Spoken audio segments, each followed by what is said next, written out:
गोलीय दर्पण पे आपका एक प्रश्न आना ही आना है, इसीलिए इसके न्यूमेरिकल जो है उसको अच्छे से हम लोग समझेंगे और लगाएंगे। ठीक, तो एक क्वेश्चन दिया हुआ है, देखिए यहाँ पे लिखा हुआ है, प्रश्न में लिखा हुआ है 16 सेंटीमीटर फोकस दूरी के एक अवतल दर्पण के सामने एक वस्तु 8 सेंटीमीटर की दूरी पर रखी है, प्रतिबिंब की स्थिति आरेख बनाते हुए गणना कीजिए। यहाँ पे हमें क्या करना है, प्रतिबिंब की स्थिति भी निकालना है और उसका किरण आरेख भी खींचना है। ठीक है, तो हम आपको समझाने के लिए बता रहे हैं। देखिए अवतल दर्पण हमारा ऐसे ही तो बनता है, बोलो भाई, जिसका उभरा हुआ भाग क्या किया होता है, कलई किया होता है।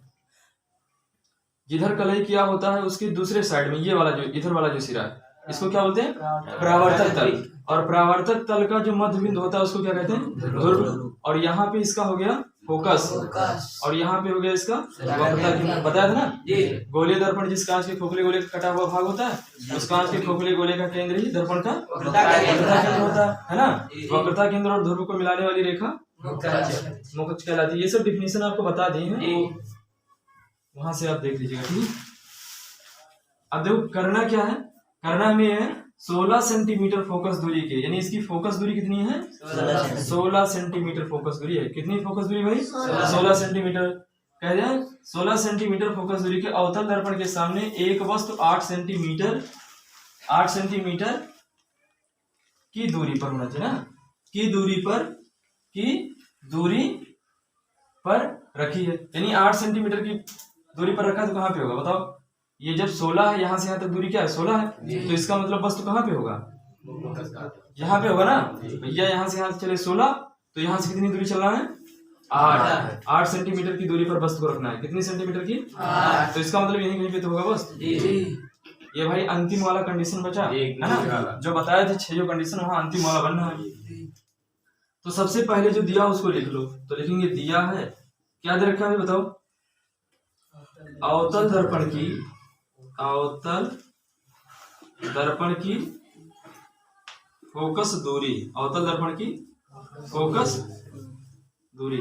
अच्छा, अवतल दर्पण की फोकस दूरी को हम लोग किससे दिखाते हैं, स्मॉल एफ से। तो स्मॉल एफ बराबर कितना दिया हुआ है, 16। प्लस में कि माइनस, क्यों, क्योंकि दर्पण के इधर चलेंगे तो माइनस और दर्पण के इधर चलेंगे तो प्लस, ऊपर गए तो प्लस और नीचे गए तो माइनस, इसीलिए इसको ले लेंगे माइनस।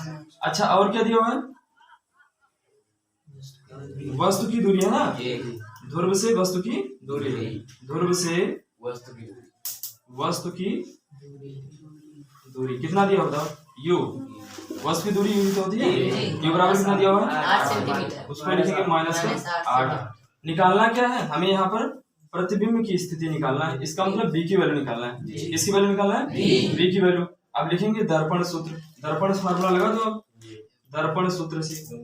तो दर्पण सूत्र क्या होता है, 1/का f बराबर 1 का u प्लस 1/v, यही तो होता है। तो यहाँ पे 1/f, f की जगह पर कितना लिखेंगे, माइनस का 16 बराबर 1/u की जगह पर माइनस का 8 और प्लस का 1/v। इसको उठा के इधर कर दो, तो ये माइनस में इधर आएगा तो क्या हो जाएगा, प्लस हो जाएगा। तो 1/8 प्लस का जाएगा माइनस 1/, देखो ये माइनस में था, इधर आया तो प्लस, और इधर क्या बचा 1/v। हर बराबर कर लो, 2 से इसमें गुणा हो जाएगा, क्या हो जाएगा 2 से गुणा, तो 2 8 16 और 2 का 9 2, यानी हो जाएगा 2 - 1/16 बराबर 1/16v। तो ये इसको ऐसे भी लिख सकते हो, 1/v बराबर 1/16।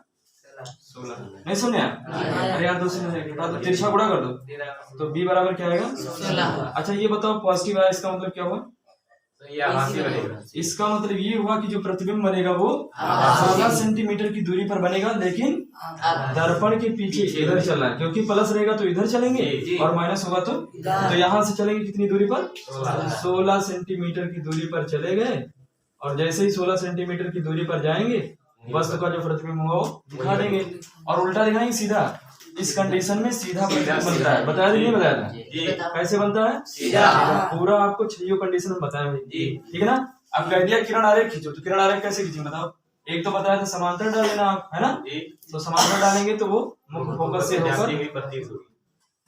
से होकर निकल जाएगा, ऐसे तो निकलेगा। तो इसको पीछे से बढ़ा दो।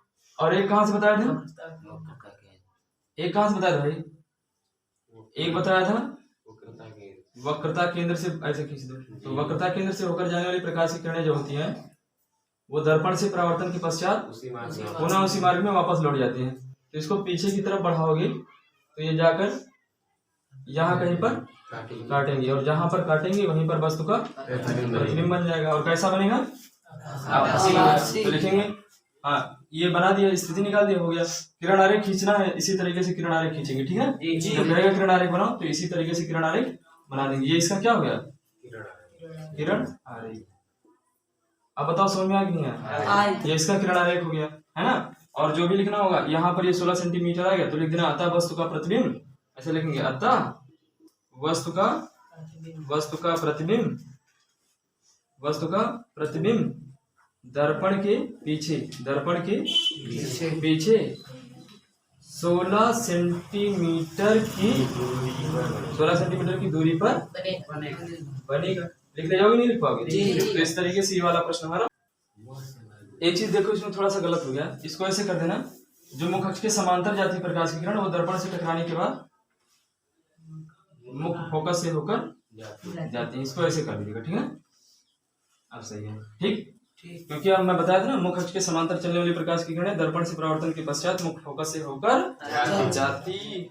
ये दूसरा प्रश्न देखिए, दूसरे प्रश्न में लिखा हुआ है 15 सेंटीमीटर फोकस दूरी वाले अवतल दर्पण के सामने 30 सेंटीमीटर की दूरी पर 2 सेंटीमीटर लंबाई की एक वस्तु रखी है। बनने वाले प्रतिबिंब की स्थिति, आकार तथा प्रकृति ज्ञात कीजिए। और किरण आरेख भी हमें क्या करना है? खींचना है। तो पहली चीज तो हम क्या करेंगे? पहली चीज तो हम यही करेंगे, पहले हम दर्पण बना लेंगे, है ना। कौन सा दर्पण बताओ भाई? तो पहले सबसे पहले चीज जो कहे वो बना दो। अवतल दर्पण का है, लो अवतल दर्पण बना दिया। इसका ध्रुव आप डिसाइड कर लो, यहाँ पे ध्रुव हो गया, ध्रुव को पी से रिप्रेजेंट करते हैं। यहाँ पे इसका मुख्य फोकस बना दो और यहाँ पर बना दो इसका वक्रता केंद्र। ये सब मैं डिफिनेशन आपको बता चुका हूँ कि वक्रता केंद्र क्या है, मुख्य फोकस क्या है ना। हर एक चीज मैं आपको बता चुका हूँ, ठीक है। अब कहा क्या है, ये देखो कह दिया है 15 सेंटीमीटर फोकस दूरी वाले अवतल दर्पण के सामने 30 सेंटीमीटर, यानी जो दर्पण है उस दर्पण की फोकस दूरी कितनी है? 15 सेंटीमीटर है, यही तो कहा है। तो ये बना दिया 15 सेंटीमीटर। अच्छा, कितनी दूरी पर वस्तु को रखना है? 30 सेंटीमीटर। इसका मतलब कहाँ पे रखें? क्योंकि आप जानते हो जो फोकस दूरी होती है वो वक्रता त्रिज्या की आधी होती है। यानी जो रेडियस ऑफ कर्वेचर होता है फोकस दूरी का क्या होता है? दुगना होता है। यानी अगर ये 15 होगा तो ये कितना हो जाएगा? यहाँ से यहाँ तक की दूरी कितनी हो जाएगी? इस बताया था ना कि ये दोनों आधे आधे होते हैं, ये और ये दोनों कितने होते हैं? आधे। अगर ये दूरी 5 है तो ये दूरी भी 5, ये अगर 10 है तो ये भी 10। क्योंकि जो रेडियस ऑफ कर्वेचर होता है फोकस दूरी की क्या होती है? दुगनी होती है। यानी रेडियस ऑफ कर्वेचर इसका कितना हो जाएगा? 15 दूना 30। इसका कर्वेचर कितना हो जाएगा? यानी ये रेडियस ऑफ कर्वेचर कितना? 30। और वस्तु को रखना कहाँ पर है? 30 सेंटीमीटर की दूरी पर रखना है। इसका मतलब वस्तु को कहाँ पे रखेंगे? वक्रता केंद्र पर ही रखेंगे। ये देखो वस्तु को कहाँ पे रखेंगे? वक्रता केंद्र पर। 30 सेंटीमीटर, देखो ये 15 है तो ये भी 15 होगा ना। यहाँ से यहाँ तक कितना हो जाएगा? 30। तो इसका मतलब हमें वस्तु को क्या करना है? 30 सेंटीमीटर की दूरी पर रखना है। और ये अगर आप 6 कंडीशन जो आपको बताए हैं, 6 विशेष स्थितियां, अगर वो आपको पता है तो आप तो आधा आंसर वैसे ही लगा सकते हो, उसी नियम पे लगा सकते हो। अब ये देखो इसमें जो है हम लोग मौखिक ही इस सवाल को हल कर सकते हैं। इस कंडीशन में क्या हुआ था कि वस्तु का जो प्रतिबिंब बनता है, जितना बड़ा वस्तु उतने बड़ा प्रतिबिंब बनता है। और कहाँ पर बनता है? वक्रता केंद्र पर ही बनेगा। तो पोजीशन इसका जो आंसर आएगा वो 30 सेंटीमीटर ही आएगा। इसका आंसर जो आएगा वो कितना आएगा? 30 सेंटीमीटर। क्योंकि इस कंडीशन हमें कंडीशन याद है तो वहीं से निकाल लेंगे कि 30 सेंटीमीटर पर रखेंगे तो वस्तु का प्रतिबिंब 30 सेंटीमीटर पर बनेगा। तो आंसर तो हमारा यहीं से आ गया। अगर 2 सेंटीमीटर लंबाई का वस्तु है तो इसका आकार भी 2 सेंटीमीटर का होगा। लेकिन इसको हम हल करेंगे, ऐसे नहीं मुझे इसको कॉपी पे लिखना पड़ेगा, एग्जाम में आएगा तो। और सवाल तो वैसे लग जाएगा, है ना। देखो सवाल लग गया। तो अब पहले लिखेंगे हल। तो जो चीज दिया उसको पहले लिख लो। क्या क्या दिया हुआ है? दिया है। अब मैं यहाँ पे नहीं लिख रहा हूँ, आप ऐसे लिखिएगा अवतल दर्पण की फोकस दूरी। लेकिन मैं अभी ऐसे लिख दे रहा हूँ, यह बराबर कितना दिया हुआ है? -15 सेंटीमीटर। शॉर्ट में लिख दे रहा हूँ, लेकिन आप लिखेंगे बोर्ड एग्जाम में आप ऐसे लिखेंगे अवतल दर्पण की फोकस दूरी ब्रैकेट में F बराबर जो पहला सवाल लगा उसी तरीके से, है ना। और यहाँ पर U बराबर क्या दे रखा है उसने? -30 सेंटीमीटर। निकालना क्या है हमें? और देखो I बराबर दिया हुआ है हाइट ऑफ इमेज, नहीं, हाइट ऑफ ऑब्जेक्ट दे रखा है ओ, है ना। वस्तु की लंबाई दे रखा है, वस्तु की लंबाई को किससे रिप्रेजेंट किया था ओ, और प्रतिबिंब की लंबाई को आई से। तो वस्तु की लंबाई कितना दे रखा है, अच्छा प्लस ले माइनस कर ले, क्योंकि वस्तु जो ऊपर होगा तो प्लस, अगर वस्तु नीचे होगा तो माइनस। समझ में आ गया ना, इतनी चीजें उसने दे रखा है। तो निकालना क्या है, पहले तो निकालना है प्रतिबिंब की स्थिति। प्रतिबिंब की स्थिति का मतलब v, आकार निकालना है, आकार का मतलब कितने साइज का बनेगा प्रतिबिंब, आई निकालना है। और प्रकृति में आपको बताया था आभासी वास्तविक ये सब है ना, वो चीजें भी निकाल के बता देंगे। तो यहाँ पर लिखेंगे सूत्र से, दर्पण फार्मूला लगा दो। दर्पण सूत्र क्या होता है भाई, दर्पण सूत्र क्या होता है, 1/f बराबर 1/का u प्लस 1/का v। तो 1/f की जगह पर क्या लिखेंगे, माइनस का 15 बराबर 1/u की जगह पर माइनस का 30। एकदम पक्का मालूम 5 नंबर का क्वेश्चन जो है वो यहाँ के दर्पण सूत्र पे आता है, तो इसलिए इंपॉर्टेंट टॉपिक है, अच्छे से इसको समझो भाई। 1/b की जगह पर क्या लिखेंगे, b की जगह पर b, यही तो निकालना है। तो इसको उठा के भी धर ले आओ, तो ये हो जाएगा 1/का 30 माइनस का 1/का 15 बराबर 1/का यहाँ पे लगा हल करते हैं। तो 1/b बराबर क्या हो जाएगा, 1/b। अब देखो इसका हर बराबर करेंगे तो 2 से ऊपर नीचे गुणा करेंगे, तो ये हो जाएगा 1 माइनस का 2 अपॉन का, समझ आया कैसे, 2 से ऊपर नीचे गुणा कर दो तो हर बराबर हो जाएगा ना। तो 1 माइनस 2 अपॉन का 30। तो 1/b बराबर क्या, माइनस का 1 अपॉन का 30। तो b बराबर क्या हो जाएगा, माइनस का 30 सेंटीमीटर। अभी देखो हो जाएगा कि नहीं आया, बताया था ना 30 सेंटीमीटर आएगा। अच्छा माइनस का इसलिए आया है क्योंकि दर्पण के इधर चलेंगे, तो जब दर्पण के इधर चलते हैं तो माइनस, और दर्पण के उधर चलेंगे तो प्लस। समझ में आ गया। इसका मतलब वस्तु का जो प्रतिबिंब बना वो कितने सेंटीमीटर की दूरी पर बनेगा, 30 सेंटीमीटर की दूरी पे बना है। अच्छा अब आप आकार निकालो, कितना बड़ा प्रतिबिंब बना, आकार निकाल लो। स्थिति तो ये हो गया ना, अब आकार निकालते। देखो आकार की वैल्यू कैसे कैलकुलेट करते हैं, तो फार्मूला क्या पढ़ा, प्रतिबिंब की लंबाई बटा वस्तु की लंबाई, प्रतिबिंब की लंबाई बटा बराबर माइनस b बाई u। ये सूत्र पढ़ा था नहीं पढ़ा था, रेखीय आवर्धन। रेखीय आवर्धन क्या होता था, height of image upon height of object, यानी प्रतिबिंब की लंबाई बटा वस्तु की लंबाई के अनुपात को क्या कहते हैं, रेखीय आवर्धन कहते हैं। तो आई का मान ही तो निकालना है, तो आई बराबर क्या हो जाएगा, माइनस का b बाई u गुणे ओ, ऑब्जेक्ट ये जीरो नहीं है, ओ है ऑब्जेक्ट। तो आई बराबर क्या हो जाएगा, अच्छा माइनस और v की जगह पर क्या लिखेंगे, माइनस का 30 और बटा क्या हो जाएगा, देखो u की वैल्यू कितनी है, u की वैल्यू देखो माइनस का 30 और गुणे o कितना दिया होगा बताओ, हाइट ऑफ ऑब्जेक्ट 2 दिया कि नहीं दिया। तो यहाँ पर देखो प्लस माइनस, ये माइनस माइनस प्लस हो जाएगा, और 30 से 30 का कट जाएगा। तो देखो ये माइनस और ये माइनस प्लस हो गया, तो लेकिन माइनस बच गए ना, तो आ गया माइनस का। अच्छा माइनस क्यों आया ये बताओ, क्योंकि इसका जो प्रतिबिंब बनेगा वो 2 सेंटीमीटर की लंबाई का बनेगा और नीचे बनेगा। माइनस का मतलब नीचे बनेगा। अब किरण आरेख खींचना, तो किरण आरेख कैसे खींचेंगे, एक समांतर डाल दिए प्रकाश की किरण। अच्छा समांतर जाने वाली प्रकाश की किरणें कैसी होती है, मुख्य फोकस से होकर जाती है। एक तो ये कर दिया, और दूसरा एक मुख्य फोकस से डाल दिया। अब मुख्य फोकस से जाने वाली प्रकाश की किरणें मुख्य अक्ष के समांतर हो जाती है। तो ये इसका बन गया क्या, ये इसका किरण आरेख बन गया। कोई दिक्कत, तो किरण आरेख आपको ऐसे खींचना रहेगा। किरण आरेख ये खींच दिया और ये पोजीशन निकाल लिया और ये निकाल दिया आकार। और एक क्वेश्चन और पूछ रहा है क्या, प्रकृति। तो प्रकृति में क्या लिखते थे बताओ, जब उल्टा प्रतिबिंब बनता है तो वास्तविक प्रतिबिंब होता है। तो लिखेंगे, अब इसका आंसर लिखेंगे, अतः वस्तु का प्रतिबिंब, ऐसे लिखेंगे, अतः वस्तु का प्रतिबिंब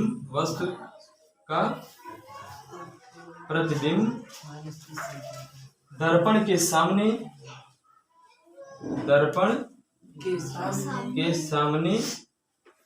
के सामने 30 सेंटीमीटर की दूरी पर बनेगा।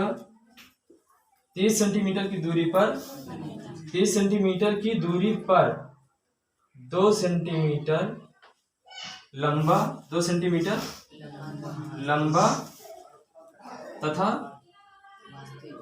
वास्तविक बनेगा। ये इसका आंसर हो गया। ऐसे पूरे आपको डिक्टो लगाना रहेगा, ठीक है, इसी तरीके से हल करना रहेगा। समझ में आया कि नहीं आया?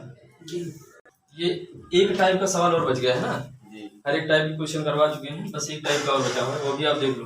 देखो लिखा हुआ है एक अवतल दर्पण से 25 सेंटीमीटर दूर रखी वस्तु का दोगुना बड़ा प्रतिबिंब आभासी वास्तविक। एक कंडीशन में कह रहा है आभासी बनता है। क्या बनता है? आभासी बनता है। लिख दो यहाँ पे, बनता है मैं लिखा दो, आभासी बनता है। एक बार क्या बनता है? वास्तविक बनता है। दोनों दशाओं में दर्पण की फोकस दूरी ज्ञात कीजिए और करना क्या है, वस्तु दर्पण के बाईं ओर स्थित है। हमेशा हम लोग वस्तु को कहाँ पे लेंगे? दर्पण के बाईं ओर। जैसे ये मैं बना दिया दर्पण, मान लो ये हमारा दर्पण बन गया है ना, इधर किया कलई, अवतल दर्पण की बात कर रहा हूँ, इधर कर दिया कलई, तो क्या वस्तु को इधर रखोगे? वस्तु को हमेशा किधर रखना है? इधर रखेंगे ना। परावर्तक तल के सामने वस्तु को रखते हैं। ये बना दिया इसका ध्रुव, ये हो गया इसका मुख्य फोकस, और ये हो गया इसका वक्रता केंद्र। समझ में आया ना? अब देखो अवतल दर्पण से 25 सेंटीमीटर दूर स्थित वस्तु का दोगुना बड़ा प्रतिबिंब बने, यानी हमें क्या करना है कि दर्पण से 25 सेंटीमीटर की दूरी पर हम वस्तु को रखेंगे और हमें क्या करना है, जो वस्तु हो उसका दोगुना प्रतिबिंब बने। अगर 5 सेंटीमीटर रखें तो 10 सेंटीमीटर बने, अगर 10 सेंटीमीटर रखें तो 20 सेंटीमीटर बने। समझ में आया ना? तो ये दोगुना जो कहता है, 2 गुना, 4 गुना, 5 गुना, ये यम का मान है, रेखीय आवर्धन का मान है। यम बराबर 2 हो जाएगा, यम बराबर 3 गुना कहते तो यम बराबर 3 ले लेंगे, चौगुना कहे तो यम बराबर 4 ले लेंगे। लेकिन ये सवाल दिमाग में जरूर आता होगा कि कैसे सर ये दुगुना तो 2 यम का मान कैसे, ये क्वेश्चन दिमाग में आता होगा ना, तो वो मैं आपको समझा दे रहा हूँ। बहरहाल आप जब सवाल आएगा बोर्ड एग्जाम में तो आप वैसे हल कर लीजिएगा। यम बराबर जो दुगुना दिया रहे तो यम का मान 2 ले लेना, 3 गुना दिया रहे तो यम का मान 3 ले लेना, 4 गुना दिया रहे तो यम का मान 4 ले लेना। लेकिन मैं समझा देता हूँ कैसे। तो अवतल दर्पण से 25 सेंटीमीटर दूरी पर रखी वस्तु का दोगुना। अब ये तो पता नहीं यार कि इसकी फोकस दूरी कितनी है, ये भी नहीं पता है कि इसका वक्रता त्रिज्या कितना है नहीं, तो कहाँ पर रखे वस्तु ये हमें पता नहीं है। तो हम अपने मन से कहीं भी रख दे भैया, जब हमें ये नहीं पता कहाँ रखना है तो अपने मर्जी से जहाँ मन के वहां पे रख दे। कितनी दूरी पे? 25 सेंटीमीटर। ले 25 सेंटीमीटर की दूरी पे रख दिया वस्तु को। तो यहाँ पर जो दिया हो उसी को लिखो भैया। क्या दे रखा उसने? दिया है, क्या दे रखा कंडीशन बताओ? यू बराबर 25 में -25 सेंटीमीटर, समझा? -25 सेंटीमीटर। अच्छा यहाँ पे चाहे वास्तविक बने और चाहे आभासी बने, दोनों कंडीशन में कहा क्या है कि जो वस्तु का प्रतिबिंब बने वो क्या बने? आभासी बने तब भी दोगुना बने, और वास्तविक बने तब भी दोगुना बने। तो पहली वाली कंडीशन के लिए लगाते हैं भैया, वास्तविक आभासी के लिए। पहले किसके लिए? दो बार कैलकुलेट करना ना, एक तो आभासी के लिए कैलकुलेट करना है, आभासी के लिए।